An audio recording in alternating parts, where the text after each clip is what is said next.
60대 남성이 홀로 남겨졌을 때 벌어지는 진짜 현실. 여보, 밥 먹어요. 이 목소리를 더 이상 들을 수 없다면 어떨까요? 실제로 지난달 제가 사는 아파트 김 할아버지께서 응급실에 실려 가셨습니다. 이유가 뭔지 아세요? 3일 동안 라면만 먹다가 쓰러지신 거예요. 할머니가 돌아가신 지 6개월 만의 일이었습니다. 더 충격적인 건 이런 일이 우리 주변에서 너무나 흔하게 일어나고 있다는 사실입니다. 여러분, 잠시만 상상해 보세요. 지금 당장 아내가 없어진다면, 내일부터 혼자 살아야 한다면, 과연 어떻게 하실 건가요? 에이, 나야 뭐 어떻게든 살겠지라고 생각하고 계신가요? 그런데 말입니다. 통계청 발표에 따르면 우리나라 남성 평균 수명은 80.6세, 여성은 86.4세입니다. 무려 6년 차이가 나요. 그런데 더 놀라운 건 실제로는 남성이 먼저 가는 경우가 더 많지만 여성이 먼저 세상을 떠나는 경우도 생각보다 많다는 겁니다. 바로 오늘 여러분께 이런 상황에 대비하는 방법을 알려드리려고 합니다. 혹시 모를 상황에 대비해서 말이죠. 제가 왜 이런 얘기를 하게 됐는지부터 말씀드릴게요. 저희 아파트 김 할아버지는 정말 모범적인 분이셨어요. 매일 아침 6시면 일어나서 운동도 나가시고 할머니랑 시장도 같이 가시고 누가 봐도 행복한 부부였거든요. 그런데 작년 가을 할머니가 갑자기 쓰러지셨어요. 뇌출혈이었는데 3주 만에 세상을 떠나셨습니다. 정말 갑작스러운 일이었죠? 그 이후 김 할아버지가 어떻게 변하셨는지 아세요? 처음 한두 달은 그래도 괜찮아 보이셨어요. 자식들이 자주 와서 챙겨주기도 하고, 그런데 시간이 지날수록 달라지시더라고요. 먼저 외모부터 변했어요. 항상 깔끔하시던 분이 머리도 안 자르시고 옷도 구겨진 걸 입고 다니시고, 그러다가 결국 지난달 탈수와 영양실조로 응급실에 실려 가신 거죠. 이게 바로 현실입니다. 평생을 아내에게 의존하며 살았던 남성들이 갑자기 혼자가 되면 겪는 참혹한 현실 말이죠. 먼저 첫 번째 문제부터 말씀드리겠습니다. 바로 일상생활 관리 능력의 부족이에요. 우리 세대 남성분들, 솔직히 집안일은 거의 아내분이 다 해주셨죠? 밥 해주고, 빨래 해주고, 청소해주고, 심지어 은행 업무까지도 아내가 다 처리해주는 경우가 많았습니다. 그런데 갑자기 혼자가 되면 어떻게 될까요? 김 할아버지도 처음에는 뭐 어렵겠어? 밥솥에 물 붓고 쌀 넣으면 되는 거 아니야? 라고 하셨대요. 그런데 막상 해보니까 물 양 조절도 모르겠고, 밥이 되면 뜸도 들여야 하는데 그것도 모르시고, 결국 밥솥 하나 제대로 못 쓰시더라고요. 더 심각한 건 김치찌개 같은 걸 끓이려고 해도 어떤 재료를 넣어야 하는지, 간을 어떻게 맞춰야 하는지 전혀 모르시는 거예요. 할머니가 해주는 걸 50년 넘게 먹기만 하셨으니까요. 그래서 어떻게 됐냐면 처음 한 달은 컵라면으로 버티셨어요. 그 다음엔 김밥 천국, 편의점 도시락 이런 식으로 연명하시다가 결국 몸이 망가진 거죠. 여러분, 이게 얼마나 심각한 문제인지 아세요? 보건복지부 조사에 따르면 배우자를 잃은 노인 남성의 79%가 식사 준비에 어려움을 겪는다고 합니다. 거의 8할에 가까운 수치예요. 더 놀라운 건 이 중 41%가 제대로 된 식사를 하루에 한 끼도 못한다는 거예요. 상상이 되세요? 하루에 제대로 된 밥 한 끼를 못 먹는다는 게. 그래서 편의점 도시락이나 배달 음식에 의존하게 됩니다. 짜고 기름진 음식들 위주로 먹게 되죠. 나트륨은 하루 권장량의 3배씩 섭취하고 야채는 거의 못 먹고 이게 건강에 얼마나 치명적인지는 다들 아시잖아요. 그 다음이 청소 문제입니다. 김 할아버지 집에 한번 가봤는데 정말 충격적이었어요. 할머니가 계실 때는 그렇게 깔끔하던 집이 설거지는 싱크대에 산더미처럼 쌓여 있고 빨래는 일주일치가 바구니에 그대로 있고 왜 안 하세요? 물어봤더니 해봤는데 시간이 너무 오래 걸려 이러시더라고요. 할머니가 30분 만에 하던 일을 혼자서는 3시간 걸려도 제대로 안 되니까 점점 포기하게 되는 거예요. 특히 빨래가 문제예요. 세탁기 돌리는 것까지는 그럭저럭 하는데 빨래를 개어서 정리하는 건 정말 어려워하세요. 티셔츠 하나 개는데도 몇 번씩 다시 하고 그러다 보니 아예 빨래 바구니에서 바로 꺼내 입는 분들도 많고요. 결국 집안이 점점 지저분해지고 그러면 기분도 우울해지고 악순환이 시작되는 거죠. 두 번째 문제는 극심한 사회적 고립입니다. 생각해 보세요. 우리 남성들은 직장 다닐 때는 회사 사람들과 어울렸지만 은퇴 후에는 어떻게 됐나요? 대부분 아내를 통해서 사회적 관계를 유지했을 거예요. 아내가 아파트 부녀회 활동을 하면서 이웃들과 친해지고 그 인연으로 부부 동반 모임도 나가고 교회나 성당을 다닌다면 거기서도 아내를 따라서 교우들과 인사를 나누게 되죠. 그런데 아내가 먼저 세상을 떠나면 이런 관계들이 한순간에 끊어집니다. 아내의 친구들은 남편 혼자 나오는 걸 어색해하고 본인도 위축되어서 나가기 힘들어하죠. 더 심각한 건 대화할 사람이 없어진다는 겁니다. 김 할아버지께서 제게 하신 말씀이 지금도 잊히지 않아요. 하루 종일 말 한마디 안 하고 지내는 날이 일주일에 4번에서 5번은 돼. 목소리가 잠기는 줄 몰랐네. 생각해 보세요. 평생을 함께 산 아내는 그냥 말동무가 아니었잖아요. 오늘 날씨가 좋네. 저 집 며느리가 인사를 안 하더라. 무릎이 좀 아픈 것 같아. 이런 소소한 일상 대화를 나누는 소중한 동반자였어요. 그런데 그분이 없어지면 정말 말 그대로 혼잣말만 하게 됩니다. 텔레비전을 보면서 아이고 저런 나쁜 놈들이라고 혼잣말하고 밥 먹으면서 이게 뭔 맛이야 라고 투덜거리고 특히 코로나 이후로는 더욱 심해졌어요.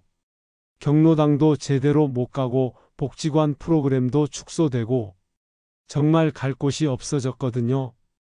급격한 건강 악화의 시작. 실제로 배우자를 먼저 보낸 노인분들의 우울증 발병률이 일반 노인보다 3.2배 높다는 연구 결과가 있어요. 특히 남성의 경우가 더 심각해서 4.1배나 높습니다. 김 할아버지도 처음 몇 달은 괜찮다, 괜찮아라고 하셨는데 6개월 정도 지나니까 확연히 달라지시더라고요. 웃음도 잃으시고 말수도 줄어들고 이제 뭘 해도 소용없어. 빨리 할머니한테 가고 싶어 이런 말씀을 자주 하시게 됐어요. 이런 우울감이 지속되면 어떻게 될까요? 바로 세 번째 문제로 이어집니다. 세 번째 문제는 건강관리 소홀입니다. 아내가 있을 때는 어디가 아프다고 하면 병원 가자고 등 떠밀어 주셨죠? 병원 예약도 해주고 같이 가서 의사 선생님 말씀도 꼼꼼히 들어주고 심지어 처방전도 챙겨서 약국까지 같이 가주셨잖아요. 그런데 혼자가 되면 이런 것들을 다 혼자 해야 해요. 먼저 병원 예약부터가 문제예요. 요즘은 인터넷이나 앱으로 예약해야 하는 병원들이 많은데 전화로 하려면 통화 대기만 30분씩 걸리고 더 큰 문제는 진료실에서예요. 의사 선생님이 빨리빨리 말씀하시는데 중요한 내용을 놓치거나 궁금한 걸 못 물어보고 나오는 경우가 많아요. 아내가 있을 때는 옆에서 선생님, 그럼 이 약은 언제 먹어요? 부작용은 없나요? 이렇게 물어봐 주셨는데 말이죠. 김 할아버지도 당뇨약 처방받으러 갔다가 식전에 먹는 약인지 식후에 먹는 약인지 깜빡하고 안 물어보셨대요. 그래서 약국에서 다시 물어보고 이런 일이 한두 번이 아니에요. 그 다음이 약 복용 관리예요. 이게 정말 심각한 문제입니다. 나이가 들면 혈압약, 당뇨약, 관절염약, 위장약, 복용해야 할 약이 보통 5가지에서 6가지는 넘어가잖아요. 더군다나 어떤 건 아침 공복에, 어떤 건 식후 30분에, 어떤 건 자기 전에. 이렇게 시간도 다 달라요. 아내가 있을 때는 여보 약 드셨어요?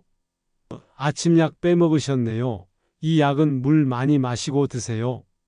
이렇게 다 챙겨주셨는데 혼자서는 깜빡하기 일쑤예요. 더 위험한 건 약이 떨어져도 모르고 있다가 며칠씩 못 먹는 경우도 있다는 거예요. 혈압약이나 당뇨약 같은 경우 하루 이틀 안 먹어도 큰 문제가 될 수 있는데 말이죠. 실제로 김 할아버지는 혈압약이 떨어진 줄 모르고 일주일을 안 드셨다가 혈압이 200 넘게 올라서 응급실 갈 뻔한 적도 있으셨어요. 식습관 악화로 인한 건강 악화. 앞서 말씀드린 식사 문제와도 연결되는데 영양 불균형으로 건강이 급속히 나빠지는 경우가 많아요. 아내가 해주던 집밥은 나트륨도 적당하고 야채도 충분하고 영양 밸런스가 맞춰져 있었잖아요. 그런데 혼자 살면서 편의점 도시락, 배달 음식 위주로 먹다 보니 혈압도 올라가고 당뇨 수치도 나빠지고 실제로 한 연구에 따르면 아내를 먼저 보낸 남성들의 평균 수명이 그렇지 않은 경우보다 2년에서 3년 짧다고 해요.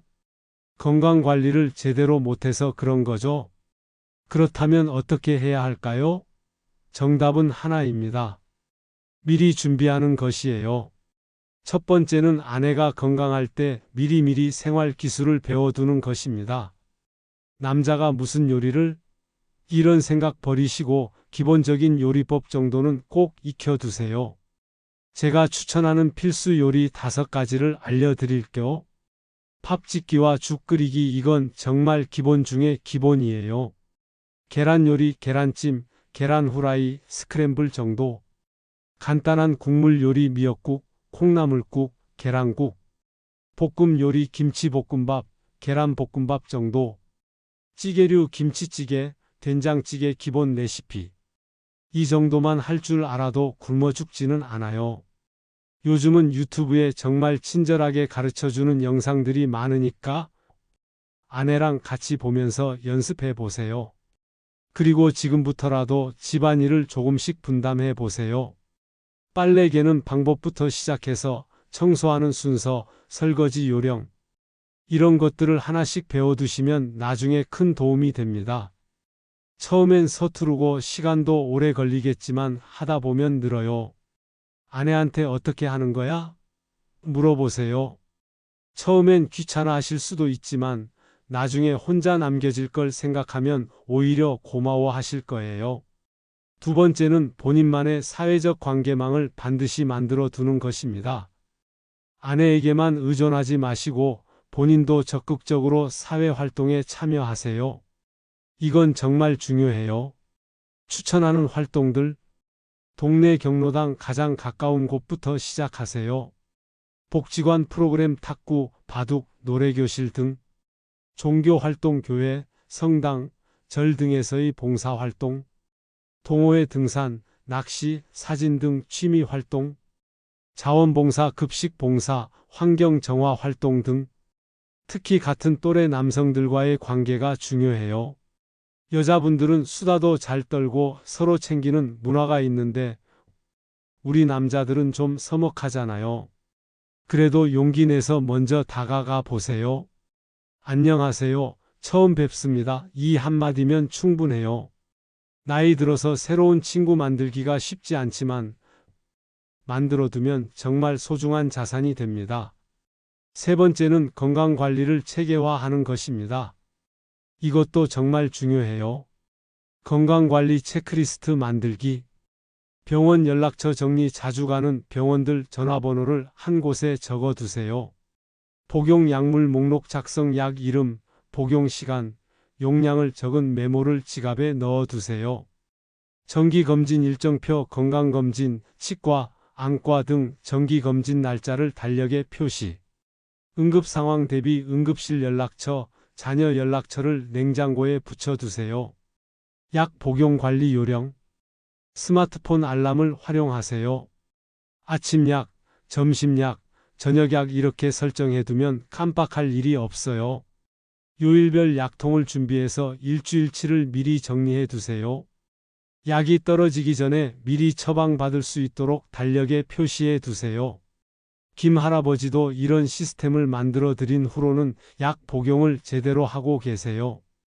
무엇보다 중요한 건 지금 아내가 건강할 때 진심으로 감사를 표현하는 것입니다. 고마워, 사랑해, 수고했어 이런 말들 아직도 못하고 계신 분들 많으시죠? 부끄러워하지 마세요. 평생을 함께 한 동반자에게 고마운 마음 표현하는 게 뭐가 부끄럽나요? 저도 처음엔 쑥스러웠지만 이제는 아내한테 자주 고맙다고 말해요. 작은 것부터 시작하세요. 설거지 도와드리기, 장보기 함께 가기, 가끔 외식하자고 먼저 제안하기, 오늘 뭐 힘든 일 없었어? 관심 표현하기, 아내가 좋아하는 간식 사다 주기, 이런 작은 배려들이 나중에 큰 추억이 됩니다. 그리고 아내도 이 사람이 나 없으면 정말 힘들겠구나라고 느끼면서 더 많은 것들을 가르쳐 주려고 할 거예요. 오늘부터 시작할 수 있는 실천 방법. 1주차 목표 기본적인 요리 하나 배우기. 월요일 밥솥 사용법 제대로 익히기. 화요일 라면에 계란 넣어서 끓이기. 수요일 계란 후라이 만들기. 목요일 김치찌개 끓이는 법 배우기. 금요일 복습하며 아내와 함께 요리하기. 2주차 목표 집안일 분담하기. 설거지 담당하기. 빨래 개는 법 배우기. 청소기 사용법 익히기. 3주차 목표 사회활동 시작하기. 동네 경로당 한번 가보기. 복지관 프로그램 알아보기. 동호회 활동 찾아보기. 마지막으로 가장 중요한 건 마음가짐입니다. 나는 늙었으니까 이제 못 배워, 귀찮아서 안 해 이런 생각은 버리세요. 나이가 들수록 새로운 것을 배우는 게 쉽지 않은 건 맞지만 불가능한 건 아니에요. 하루에 조금씩이라도 꾸준히 하다 보면 분명히 늘어요. 그리고 이런 준비를 하는 것이 아내를 먼저 떠나보낼 거라는 전제하에 하는 게 아니라는 점도 말씀드리고 싶어요. 이건 어떤 상황에서든 도움이 되는 생활 능력이에요. 아내가 감기에 걸렸을 때, 무릎이 아파서 움직이기 힘들 때, 잠시 친정에 다녀올 때, 이런 때도 남편이 집안일을 할 줄 알면 얼마나 든든하겠어요? 김 할아버지는 지금 어떻게 지내고 계실까요? 다행히 지금은 많이 좋아지셨어요. 요리 교실도 다니시고 경로당에서 새로운 친구들도 사귀셨어요. 무엇보다 할머니가 하늘에서 보고 있을 텐데 이렇게 못 살면 안 되겠다는 마음으로 다시 힘을 내고 계세요. 여러분도 할 수 있습니다. 나이는 숫자에 불과해요. 70세에도 80세에도 새로운 걸 배울 수 있고 새로운 친구를 사귈 수 있어요. 지금부터라도 늦지 않았습니다. 오늘 당장 아내한테 여보, 김치찌개 끓이는 법 좀 가르쳐줘 이렇게 말해보세요. 분명히 기뻐하실 거예요. 오늘 말씀드린 내용들이 좀 현실적이고 무거웠을 수도 있지만 미리 준비하면 충분히 극복할 수 있는 문제들입니다. 가장 중요한 건 지금 이 순간을 소중히 여기는 것이에요. 아내와 함께하는 시간을 감사하게 생각하시고 동시에 언젠가 혼자서도 당당하게 살 수 있는 능력을 기르시기 바랍니다. 건강하고 행복한 노후, 그리고 어떤 상황에서도 굳건히 살아갈 수 있는 준비된 삶을 위해 오늘부터 작은 변화를 시작해 보세요. 여러분의 건강하고 행복한 노후를 진심으로 응원합니다. 다음에도 더 좋은 이야기로 찾아뵙겠습니다.